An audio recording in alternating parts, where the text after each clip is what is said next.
By the heat,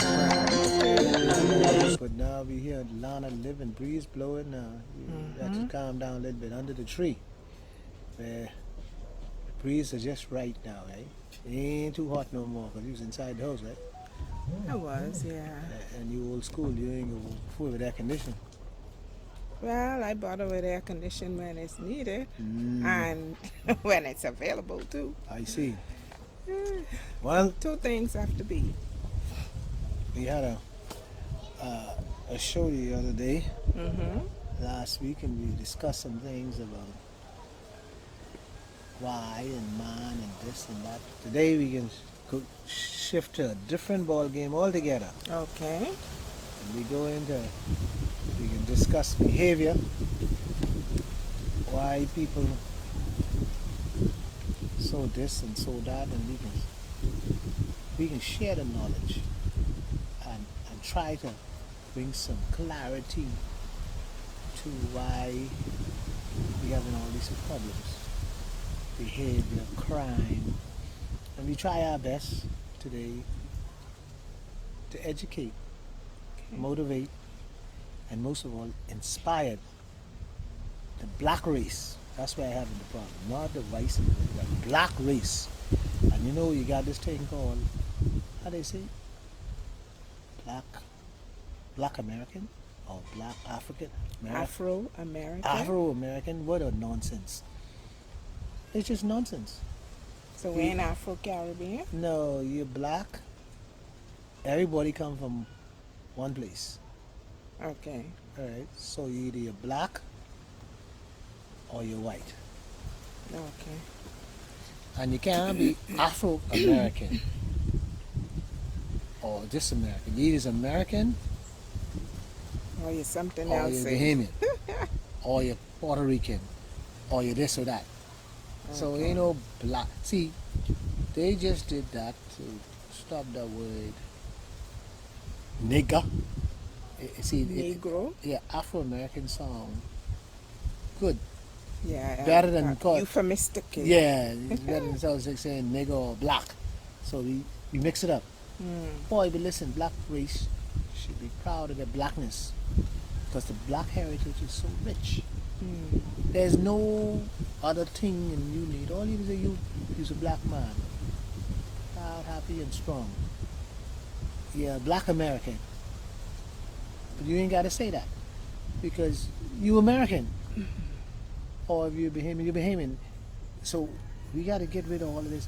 See, all these words corrupt the mind. And mind corrupt. So I can explain to you something, and I get into that why I gone down that road. But first I must pay some bills. Well, last night, I just, you get home late, so I had a chance to really change and all that. I've been to a friend house last night. The son died, Marcia Duncan. Son to die, and they're having the funeral tomorrow. And I've been with Laura Smith, just like my mother, and Marcy and Crystal, and Devante, and the whole tribe was there. So they're my friends, and I know they hurt. But in that, I believe there's life. See, because you know why I say that, by the way? Because thank God you ain't there. Because it could have been you. It's why you smiling. That's real talk. You ever thought about we all People always say, thank God you ain't dead. But yeah. I, But what? I always wonder what is so bad about death.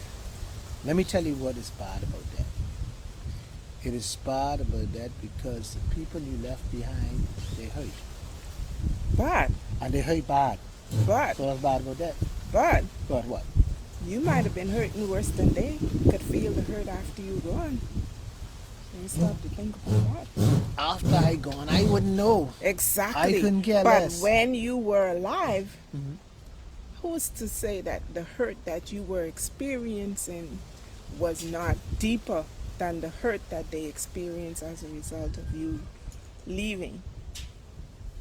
Well, it's the trauma of it. It's like, because, you know, Because we've conditioned ourselves mentally to accept that in that light.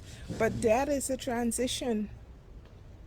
That is a transition. You know, people stand up and they say, oh, there'll be no more sickness, no pain, no this, that, and the next. But still, we holding on to all this trauma, like you call it. There's no trauma in that. We have to accept that that is a part of life. but the bad side about that is this. When people Excuse me. die, who you least expect to die. Let me explain that. Most times you expect the young children to die.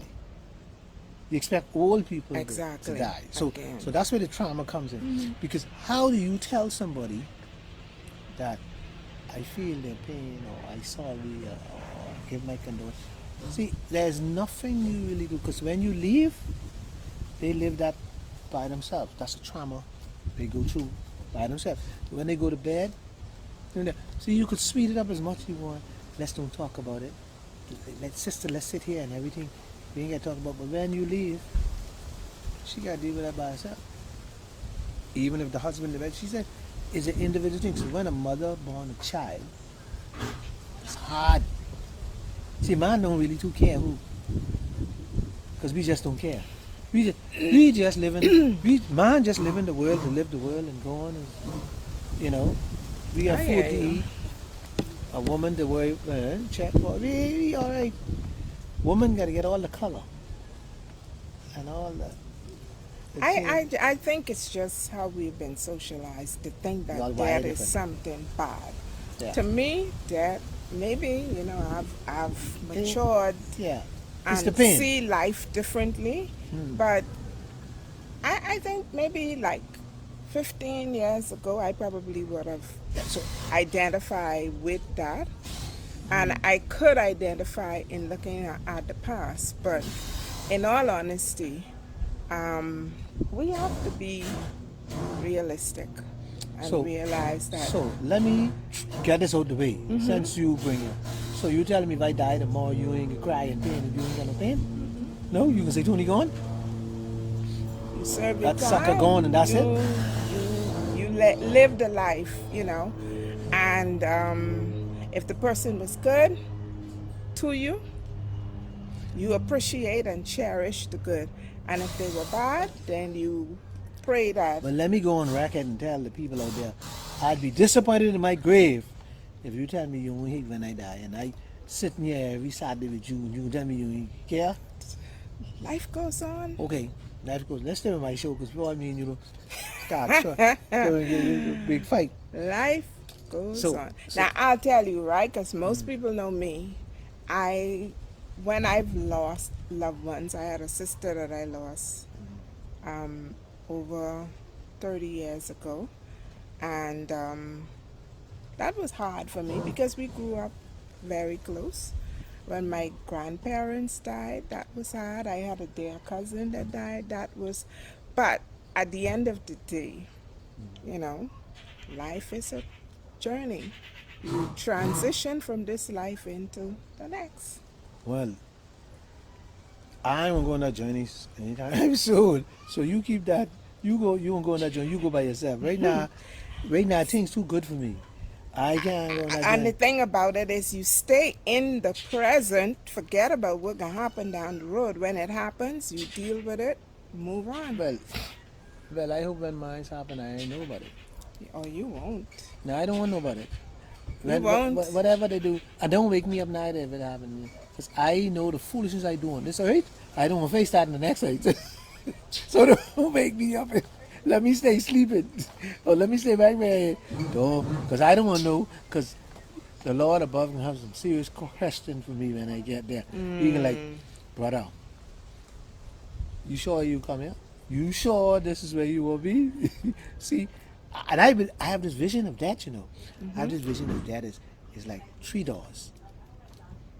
Yeah, you had a story. No, that's my Is vision. that a of- story that you heard as a child? No, yeah, when I was young. But I had that vision too. The number 1 door, number 2 door, number 3 door. Let's hear about it. And the number one door, tell you, you take a pick. The Lord tell me, take a pick. And I was trying to calculate, so I was doing all kind of calculating. Mm-hmm. If the